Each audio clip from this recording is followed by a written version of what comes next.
আসসালামু আলাইকুম রহমতুল্লাহ। জি, এখন দেখবো আমরা হচ্ছে কিভাবে সাইজ চার্ট আমরা অ্যাড করতে পারি এবং সাইজ চার্ট কাস্টমাইজ করতে পারি এবং সাইজ চার্ট কেটে দিতে পারি। ওকে, আমরা কিভাবে সাইজ চার্টকে কাজ করাবো। ওকে, ফার্স্টে আমরা চলে আসবো এইখানে। এটা একটা অ্যাপ, শপিফাইয়ের ফ্রি অ্যাপ। এটা অনেক খোঁজার পরে পাইছি ফ্রি অ্যাপ এবং ভালোভাবে কাজ করে। আমার কাছে এখন পর্যন্ত কোনো প্রবলেম মনে হয় নাই, ইটস গুড। ওকে, চলে আসলাম আমাদের অ্যাপের মধ্যে এবং এখানে লেখা আছে মাই ম্যানেজ সাইজ চার্ট। এটাতে ক্লিক করব। ক্লিক করার পর আমরা এখানে দেখতে পাচ্ছি এখানে অলরেডি তিনটা সাইজ চার্ট আছে, দুইটা পাঞ্জাবি নামে, একটা সাইজ চার্ট নামে। ওকে, এখন হচ্ছে এখান থেকে চাইলে আমরা এটা এডিট করতে পারবো। এখানে অলরেডি একটা দেওয়া আছে এবং এখানে কিছু প্রোডাক্ট ধরানো আছে, এটা আমরা তো দেখছি। অ্যান্ড যদি আমরা সাইজ চার্টে যাচ্ছি তখন এখানে অন্য একটা ইমেজ ধরানো আছে, এটা ইমেজ। অ্যান্ড যখন আমরা লাস্টের ডাতে যাচ্ছি এটা হচ্ছে এখানের বাই ডিফল্টভাবে। জাস্ট এখানে যদি আমরা এটাকে এডিট করতে চাই এখান থেকে আমরা অনেক কিছু এডিট করতে পারবো। ওকে, চলুন আমরা হচ্ছে নতুনভাবে কিভাবে আপনার ক্রিয়েট করবেন ওটা দেখাচ্ছি। Add side chart. Okay, click করলাম। আসার পর এখানে আমরা কিছু অপশন দেখতে পাচ্ছি। যখন আমরা চাবো বয় টপ দিব তখন ডিজাইনটা এরকম হবে, যখন আমরা বয় বাটন দিব তখন ডিজাইনটা এরকম হবে।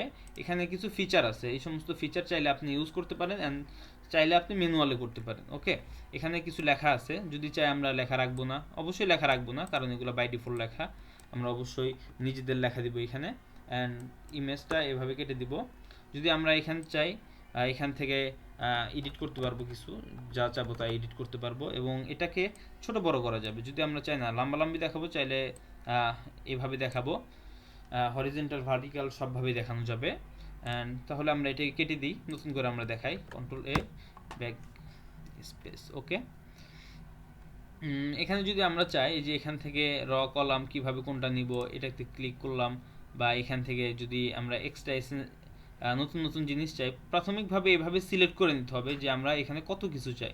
যদি আমরা আমাদের যদি লাগে নাম, সাইজ, যদি কয়েকটা জিনিস লাগে তাহলে আমরা জাস্ট এখান থেকে চুজ করে নিলাম। তারপর আমরা এখানে লিখতে পারবো এটা কি, এটা হচ্ছে যদি এখানে এম এল এক্সেল যদি লিখতে হয় তাহলে আমরা এম এল এক্সেল লিখবো। এম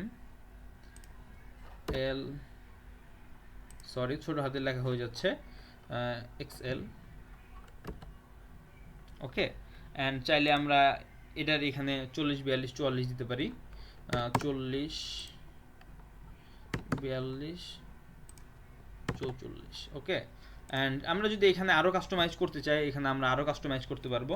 তো চলুন আমরা হচ্ছে এখন দেখব হচ্ছে কিভাবে আমরা এখানেই না করে আমাদের ইমেজ যদি থাকে তাহলে আমরা এখানে ইমেজ কিভাবে আপলোড করব। ওকে, চলে যাব এখানে ইমেজের এখানে, তারপরে চলে আসবো হচ্ছে আপলোড ফাইল। এখানে ক্লিক করব হচ্ছে আমি অলরেডি এখানে একটা সাইজ চার্টের ইমেজ স্ক্রিনশট নিয়ে রাখছি, চাইলে আমরা এটা ইউজ করতে পারবো। ওকে, প্রথমে আমরা এটা ক্লিক করব অ্যান্ড ওপেন করব, সেভ দিয়ে দিব। অলরেডি এখানে চলে আসছে, ঠিক আছে। এখন যদি আমরা এটাকে ছোট বড় করতে চাই তাহলে আমরা এই দেখেন এই যে ছোট হয়ে গেছে, অ্যান্ড বড় করতে চাইলে বড় করতে পারবো। এটা আপ টু ইউ, পুরাটাই নিজের উপরে কিভাবে দেখাবেন আপনি।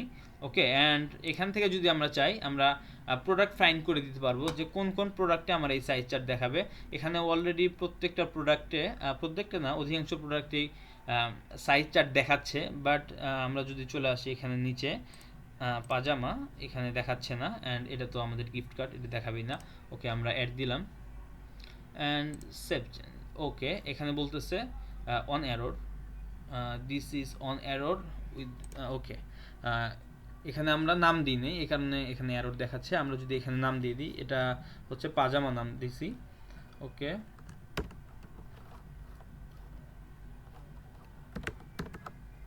ওকে পাজামা, এখন কিন্তু সেভ চেঞ্জ হয়ে যাবে। এখন চলুন আমরা দেখে আসি এটা সেভ চেঞ্জ হয়েছে কিনা। চলে আসলাম হচ্ছে ফ্রন্ট পেজে। চলুন আমরা হচ্ছে পাজামা দেখে আসি একটু, আমরা এখান থেকে দেখতে পাবো না, আমাদের এখান থেকে কালেকশন থেকে দেখতে হবে। পোলোস ট্রাউজার্স। ওকে, আমরা এখানে দুইটাতে সিলেক্ট করেছিলাম, একটু দেখে আসি কোন দুইটা। পাজামা, ওকে একটু দেখি, অ্যান্ড সরি, ওকে এটাতে যখন ওপেন করব তখন আমাদেরকে এভাবে দেখাবে পপ আপ আকারে। ওকে, আই থিঙ্ক মোটামুটি বোঝা হয়ে গেছে আশা করি। অ্যান্ড যদি কোনো প্রবলেম হয় অবশ্যই জিজ্ঞাসা করবেন।